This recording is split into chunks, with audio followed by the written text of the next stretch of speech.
Cabinet reshuffle ಅಂದ್ರೆ ಮಿನಿಸ್ಟರ್ಗಳನ್ನೂ ಬದಲಾವಣೆ ಆಗ್ತಾರೆ, ಖಾತೆಗಳನ್ನೂ ಬದಲಾವಣೆ ಆಗ್ತಾವೆ. ರೀಶಫಲ್ ಅಂದ್ರೆ ಅರ್ಥ ಏನದು?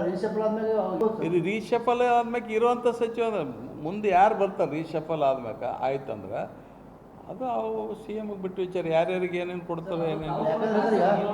ಎರಡು ವರ್ಷದ ಮೌಲ್ಯಮಾಪನದ ಬಳಿಕ 2 ವರ್ಷದ ಮೌಲ್ಯಮಾಪನ ಮಾಡಿದ್ರೆ ಇದು ಜನರ ವಿಚಾರ ಮ್ಯಾಗ ಜನರು ಇದ್ರ ಮ್ಯಾಗ ಕ್ಯಾಬಿನೆಟ್ ರೀಶಫಲ್ ಆಗಲಿ ಕ್ಯಾಬಿನೆಟ್ ಆಗಲಿ ಆಗಲ್ಲ. ಹೈಕಮಾಂಡ್ ಕ್ಯಾಬಿನೆಟ್ ಯಾವಾಗ ಮಾಡ್ಬೇಕು ಅನ್ನೋದು ಅವ್ರು ತೀರ್ಮಾನ ಮಾಡ್ತಾರೆ.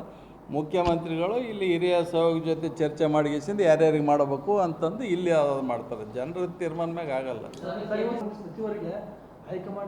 ಅದೇ ಯಾಕೆ ಅದೇ ನನಗೂ ಗೊತ್ತಾಯಿತು, ಬಟ್ ಯಾವ ವಿಷಯದಾಗ ಕರೆದಾರ ನಮಗೂ ಮಾಹಿತಿ ಬಂದಿಲ್ಲ. ನಾವು ಟಿ ವಿದಾಗೂ ನೋಡಿಲ್ಲ.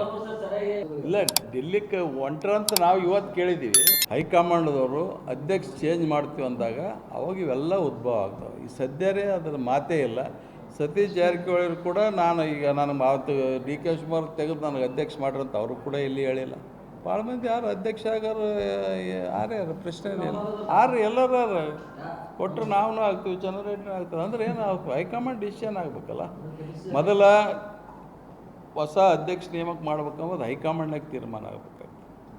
ಅದಾದ್ಮೇಲೆ ಯಾರು ಯಾವ ಕ್ಯಾಸ್ಟು ಯಾವ ಕ್ಯಾಟಗರಿ ಯಾವ ಭಾಗ ಅನ್ನೋದು ಆಮೇಲೆ ಡಿಸ್ಕಷನ್ ಆಗುತ್ತೆ. ನೋಡಲ್ಲ ಆಗಂದ್ರೆ ಯಾರು ಒಲ್ಲೆ ಅಂತಾರೆ ರೀ, ನೀವು ಒಲ್ಲೆ ಅಂತೀರ. ಆದ್ರೆ ನಮಗೇನು ಬೇಕಾಗಿಲ್ಲ. ನಾವು ಶಾಸಕರಾಗಿ ಆರಾಮಿದ್ವಿ, ಇಲ್ಲೇ ಆರಾಮಿರ್ತೀವಿ. ನಮಗೆ ಬೇಕಾಗಿಲ್ಲ. ಆಮೇಲೆ ಮುಖ್ಯಮಂತ್ರಿ ನೋಡೋಣ. ನಾಳೆ ಕೊಟ್ಟರು ಆಗ್ತೀವಿ. ರಾಹುಲ್ ಗಾಂಧಿ ಯಾಕೆ ನಾಳೆಗೆ ಹಾಕ್ಬಾರ್ದು 20%.